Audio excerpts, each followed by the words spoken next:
Es muy difícil predicar en un domingo de Ramos donde se lee un evangelio tan extenso y con tanta riqueza, donde podríamos abundar sobre cada uno de los momentos, de los personajes, en torno a la pasión de Jesús.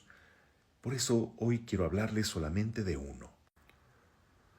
Los evangelistas coinciden en que cuando fueron a arrestar a Jesús al huerto de los Olivos, a Pedro le entró un arrebato de ira para defender al Señor y sacó la espada y seguramente entre los espadazos que aventaba sin ton ni son, le alcanzó a rebanar la oreja a un criado del sumo sacerdote.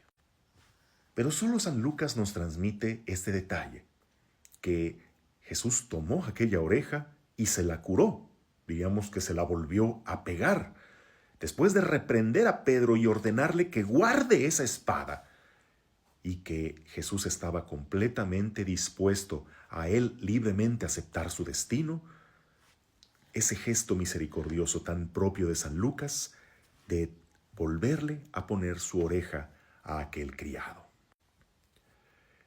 Este suceso casi no es mencionado como uno de los milagros de Jesús, pero lo es, y vaya que tiene un significado muy importante para nosotros el día de hoy. Porque aquí Jesús se dirige a los que, como aquel criado del sumo sacerdote, son heridos por un discípulo de Jesús, por alguien que trata de defender a Jesús, por aquel que desenvaina la espada de su intransigencia, la espada de la doctrina con la que quiere aplastar la conciencia de otros, juzgarlos, señalarlos o justificar sus propias actitudes. Cuando sí, pues representamos a Jesús en nuestra posición de sacerdotes, de consagrados, de maestros en la fe, de líderes o incluso de papás que pues toman autoridad en Dios para quizá imponer su propia intransigencia o sus complejos, pues sí, llegan a herir a muchísimos. Y fíjate, la fe, la religión, lo que debería ser lo que nos dé más sentido, propósito, fortaleza, pues termina para mucha gente, no a causa del Evangelio ni de Jesús, sino de la gente que habla de Jesús, puede dejar profundas heridas en el alma.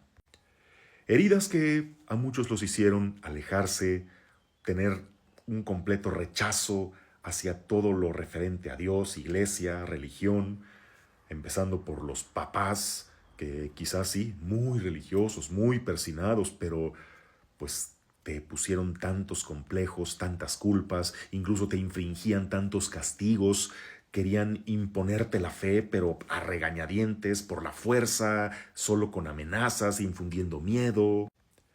Quizá la monjita del colegio o la catequista, que pues sí, si se trataba de hablar de Jesús hasta torcían los ojos, pero quizá eran tan estrictos, nos acomplejaron tanto, nos ofendieron tanto. Quizá también aquel sacerdote que cuando tú buscaste misericordia solo te llevaste una santa regañada, una verdadera humillación donde no fuiste escuchado ni comprendido. Quizá pues una actitud de su parte donde no te escuchó, donde te juzgó mal, donde te quitó de un lugar que para ti era muy importante. Pues yo sé que esto puede causar profundas heridas. De esto y de toda la gente piadosa, que pues sí, es la que anda con Jesús, es la que representa a Jesús, pero a quien Jesús le daría una buena reprimenda por no reflejar sus actitudes ni sus enseñanzas. ¿Tú eres como aquel a quien Simón Pedro le rebanó la oreja?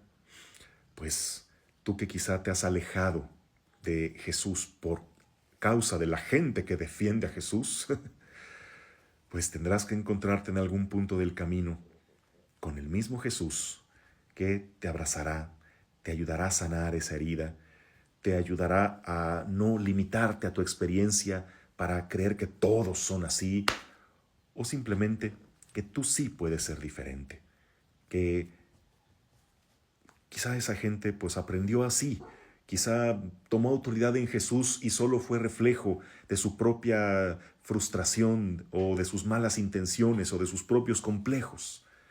En fin, Hoy muchos necesitan volver a ser sanados, como aquel criado en el huerto de los olivos. Quizá tú eres uno de ellos.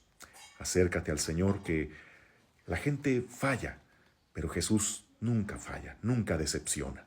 Y si tú entras a la iglesia por Jesús, te aseguro que no te saldrás por ninguna persona. Feliz Domingo de Ramos y feliz comienzo de la Semana Santa. He estado un poco ausente por este lado, pero ya vamos a retomar nuestra evangelización de todos los días. Aquí los saluda el guapo de Sócrates y de corazón les mando la bendición en el nombre del Padre, del Hijo y del Espíritu Santo. Amén.